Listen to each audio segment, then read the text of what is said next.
In the last lecture, we have seen the definition of a basis for a topology, and we have seen how to define a topology generated by a basis.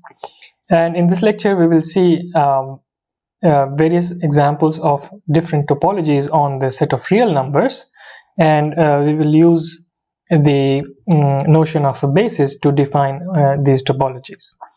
So, what are the different topologies on R? So we will define three different topologies,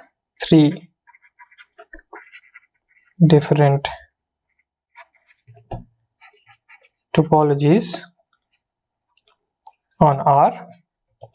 So the first one is by taking, so let me call this B1, and this is the collection of all sets of the form A, B, the subset of R. So where A and B are real numbers. And so what is this set AB?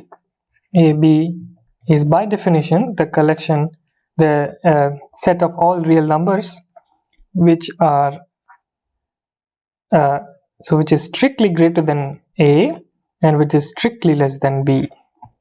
Okay, so this is what's called the open interval AB. So this is one basis that we want to consider. Of course, we will show that this is indeed a basis. Similarly, we want to consider another basis, say B2, which is the collection of sets AB, where now we have included A on the left side, and this is again AB are real numbers, and here this notation with the square bracket on one side is this collection, the set of real numbers such that A is less than or equal to X and it is strictly less than B. So this is called a half open interval. Okay.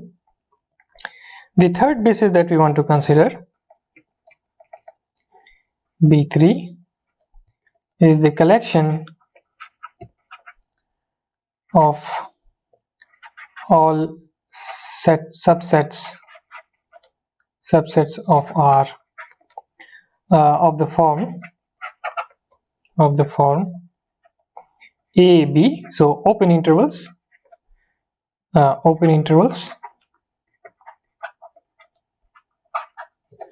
and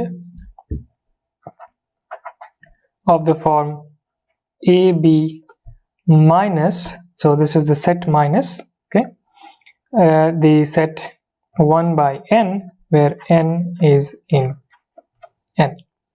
So if we denote this set by k and in natural numbers, then so this is just AB, the open interval AB minus k. Okay, so the B3 is the collection which includes all the open intervals as well as the sets of this form. Okay, now these are the three basis collections that we want to consider. Of course, it remains to prove that they are indeed basis elements. So let's show that B1 and B2, because they are of the same form, it's easy to take them together, are basis on a basis plural. So plural of a basis is basis with an E rather than an I, and these are two are bases on R. So why are these? So let me write this as a lemma 4.1. So so let's see a proof of why B1 and B2 are bases. So for B1, this is the collection of all open intervals.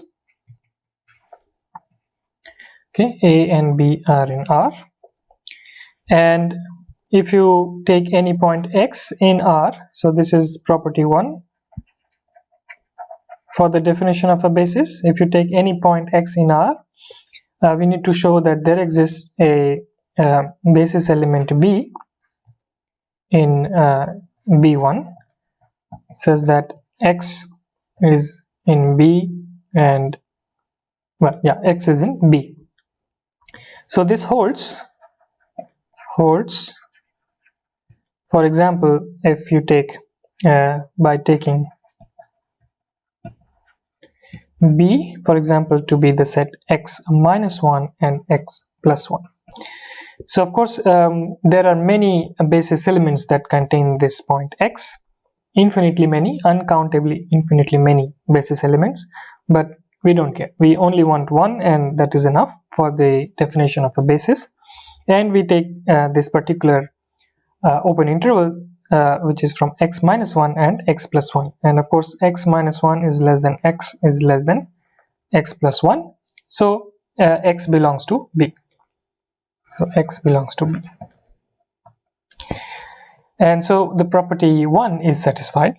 What about property 2? So property 2, so take any two basis elements B1, so this is let's say of the form AB, and B2, so this is in B1, and B2 is of the form CD, okay, and this is also in B1. Now what are the possibilities of B1 intersection B2? So they are of basically 3 types. Okay, so if you visualize this on the real line, you have A, B, and you have CD. So let me write it with a different color. So let's say you have the red ones as AB, and you have the green ones as CD. Okay, so depending on the relative positions of the intervals AB, open intervals AB and CD, the intersection will differ. So in this case we have a non-empty intersection. So in case 1 is that A is less than C, is less than B, is less than D, or you can reverse the roles of B1 and B2, in which case C is less than A, is less than D, is less than B. So the second one is of this form. So you have CD here and AB here. So let me write it as like this, AB and in green CD. Okay, so this is the second option, and in both cases we have a non-empty intersection, and in this case B1 intersection B2 is either CB, the open interval CB, or the open interval AD. Okay, in the second case, and we know that these are already in so they are open intervals, so they are already in the basis. So B1 intersection B2 belongs to B1, and we don't really have to prove that there exists a third basis set which is contained inside B1 intersection B2 which contains any point, right? So B1 intersection B2 is itself a basis element. What about some other cases? So in the second case you have B strictly less than C, or of course A is strictly less than B, strictly less than C, strictly less than D, or C strictly less than D, strictly less than A, strictly less than B. So in this case we have either AB lies here, AB lies here, and CD lies here, CD, or CD lies here and AB lies here on the right. And so if we write again B1 as AB and B2 as CD, then let me go to a new page here. So B1 intersection B2 is the empty set, and we note that the empty set itself belongs to the collection B1 of basis elements, because phi can be written as the open interval, say A comma A. Okay, so B equals A in this case, and this is this collection of all real numbers such that A less than X less than A, and this is an empty set. Okay, because there are no real numbers strictly greater than A and strictly less than A. Okay, this is the order property of the real numbers, and so this is the empty set. So in this case also, B1 intersection B2 is itself a basis element. There is yet another case 3, in which we have AB, so we write this in green as usual, AB and CD. So either you have AB like this, CD like this, or CD like this and AB like this. Okay, so one is contained inside the other. Now in this case, B1 intersection B2 is either AB or CD, and so B1 intersection B2 is again a basis element. And so we see that in all three, so you can convince yourself that there are no other cases left, and so in all cases we have that the intersection is itself a basis element, and so the property 2 for the definition of a basis is satisfied, right? And you can also check, so this shows in fact that B1 is a basis element, basis collection is a basis on R, and very similar arguments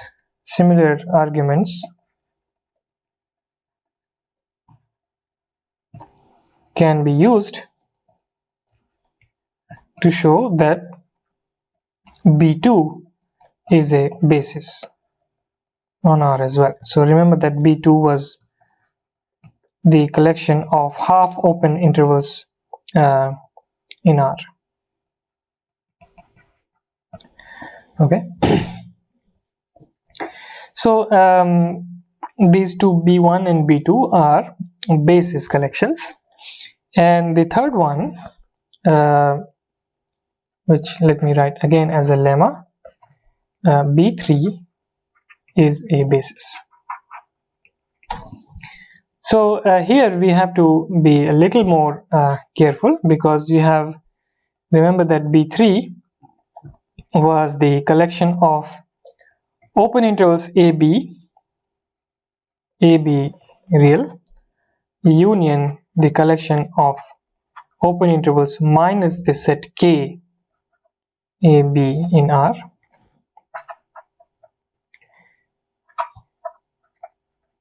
and this K was the set of the numbers 1 over n, rational numbers of the form 1 over n, where n is a natural number. So property 1 for the definition of a basis set is satisfied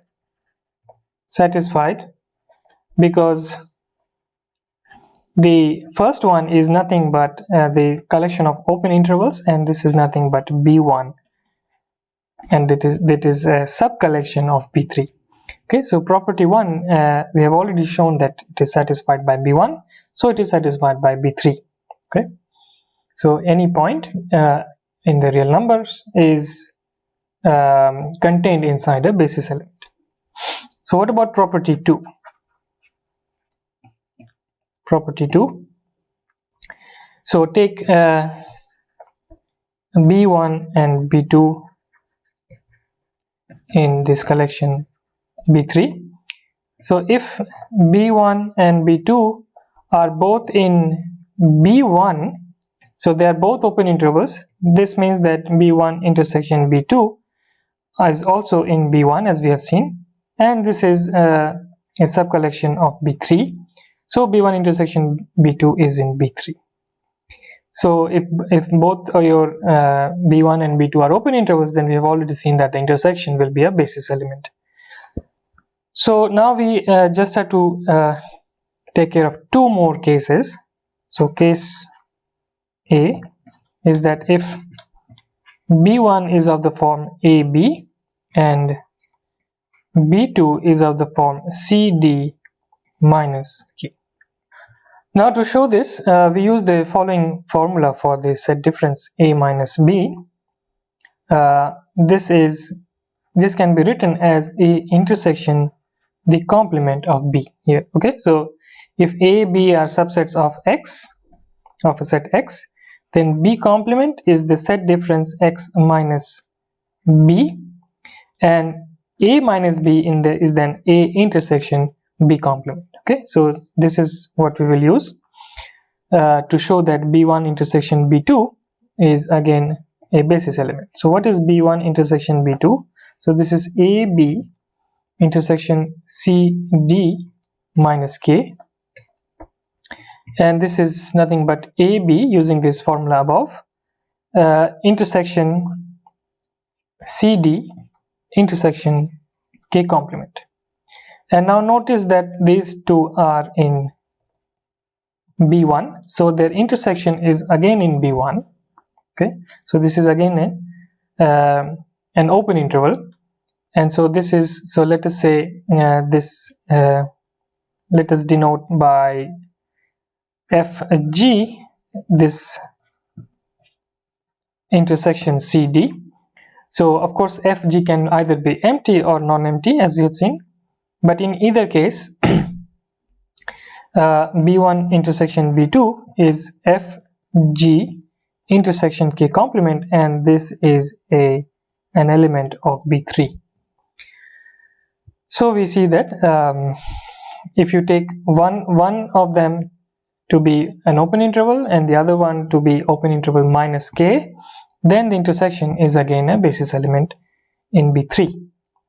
Similarly, the other case, case B, is that if B1 and B2 are both of the form AB minus K and CD minus K, but this also is very similar to the previous case. So B1 intersection B2 now is AB intersection K complement intersection CD intersection K complement.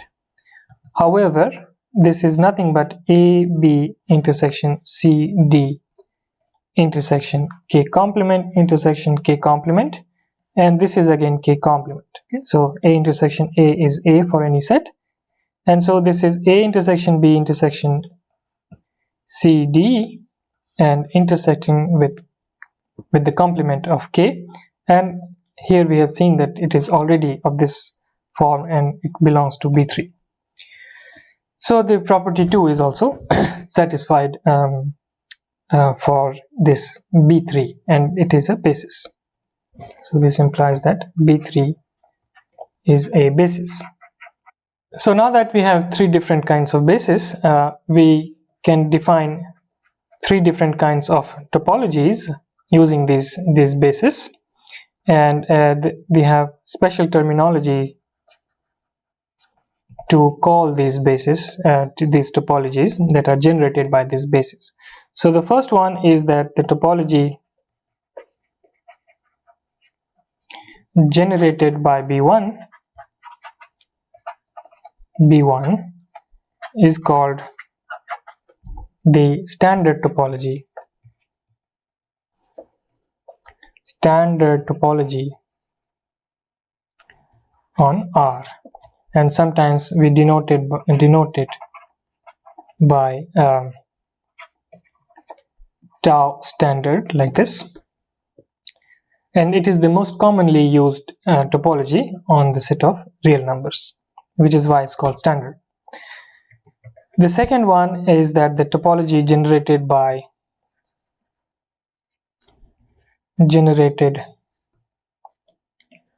B2 is called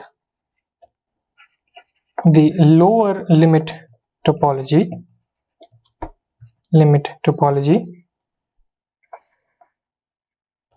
and sometimes denoted by tau L, and there is also a related notation R equipped with this topology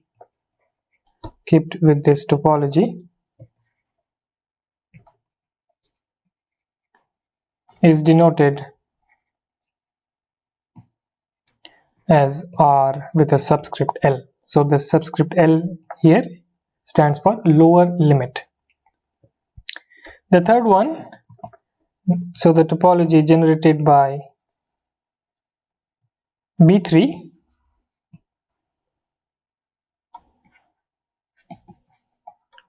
is called the K-topology on R. So R with this topology, so this topology is sometimes denoted as tau K, and R with this topology